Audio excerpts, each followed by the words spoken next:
కొన్ని రోజులుగా సాగుతున్న ఊహాగానాలన్నీ నిజమయ్యాయి. ఫైర్ బ్రాండ్ ఇమేజ్ ఉన్న అన్నామలై బీజేపీకి గుడ్ బై చెప్పేశారు. అంతేకాదు మరో కీలక నిర్ణయం ప్రకటించారు. తమిళనాడు రాజకీయాల్లో మరో కొత్త పార్టీ పెట్టబోతున్నారు అన్నామలై. కొత్త పార్టీ పెట్టనున్నట్లుగా ఆయన ప్రకటించారు. తమిళనాడులో బీజేపీ ఒంటరిగా పోటీ చేయాలని ఆశించా. 18 నెలలుగా బీజేపీతో విభేదాలున్నాయన్నారు అన్నామలై. బీజేపీకి నేను భారంగా ఉండాలనుకోవడం లేదు అని చెప్పారు. అందుకే బీజేపీకి రాజీనామా చేశా అని చెప్పారు అన్నామలై. ஆனந்தமாக அன்போடு தமிழ்நாட்டில் ஒரு அரசியல் இயக்கத்தை நாம் துவங்க இருக்கின்றோம்.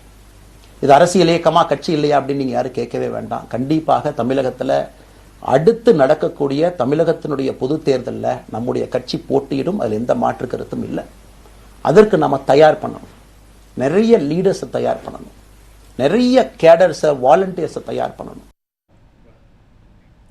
అన్నామలై 2020 ఆగస్టులో బీజేపీలో చేరారు. ఆ తర్వాత 2021లో రాష్ట్ర అధ్యక్షుడయ్యారు. అయితే అనూహ్యంగా ఏడాది కిందట తమిళనాడు ఎన్నికల హీట్ మొదలవుతుండగా ఆయన్ను చీఫ్ గా తప్పించారు. మిత్రపక్షం అన్నాడీఎంకే నుంచి ఒత్తిడితో పాటు ఇందుకు రకరకాల కారణాలే ఉన్నాయి. తర్వాత క్రమంగా పార్టీలో ప్రాధాన్యత తగ్గుతూ వచ్చింది. చివరికి ఎన్నికల్లో పోటీకి టికెట్ కూడా ఇవ్వలేదు. ఇక మొన్నటి ఫలితాల తర్వాత ఆయన బీజేపీకి గుడ్ బై చెప్పాలని డిసైడ్ అయిపోయారు. ఇటీవలే ఢిల్లీ వెళ్లిన ఆయన అమిత్ షా సహా పార్టీ ముఖ్య నేతలందరినీ కలిసి రిజైన్ చేశారు. ఆ రాజీనామా ఆమోదం పొందడంతో ఇవాళ భవిష్యత్ కార్యాచరణ ప్రకటించబోతున్నారు అన్నామలై. నాకు మోదీ అంటే గౌరవం. బీజేపీలో 18 నెలలుగా విభేదాలున్నాయి. చాలా సమస్యలు కూడా ఉన్నాయి. వాటిని బీజేపీ హైకమాండ్ దృష్టికి తీసుకెళ్లారు. ఎక్కడా కూడా ఆ సమస్యలను పరిష్కారం దొరకలేదు, వాటికి పరిష్కారం లభించలేదు అని చెప్పారు. గత ఏడాది డిసెంబర్లోనే పార్టీకి రాజీనామా చేస్తారని హైకమాండ్కు చెప్పాను అని చెప్పారు అన్నామలై. ఎన్నికలు పూర్తయ్యే వరకు ఆగాలని నాకు చెప్పారు అని అన్నారు.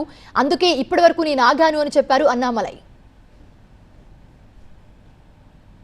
இதை கிட்டத்தட்ட நான் ஓராண்டு காலமாக பாரதிய ஜனதா கட்சியினுடைய தலைவர்கள்ட்ட சொல்றேன். 18 மாதங்களாக எனக்கு இருக்கக்கூடிய கருத்து வேறுபாடுகளை மிக பொறுமையாக வெளியில கத்தி கூச்சல் போடாம மிக பொறுமையாக 18 மாதங்களாக எல்லா இடத்துலையும் சொல்லிக்கிட்டே வர்றேன். டிசம்பர் 4ஆம் தேதி பாரதிய ஜனதா கட்சிக்கு சொன்னேன், நான் கட்சியிலிருந்து வெளியே செல்ல இருக்கின்றேன். இன்னைக்கே உங்களை நான் தயார்படுத்த விரும்புகிறேன். அதனால் நீங்கள் நாளைக்கு நான் எடுத்தோம் கவுத்தம் ஒரு முடிவெடுப்பதாக நீங்கள் நினைக்கக்கூடாது. டிசம்பர் 4 2024 25 பாரதிய ஜனதா கட்சிக்கு சொல்லியிருந்தேன்.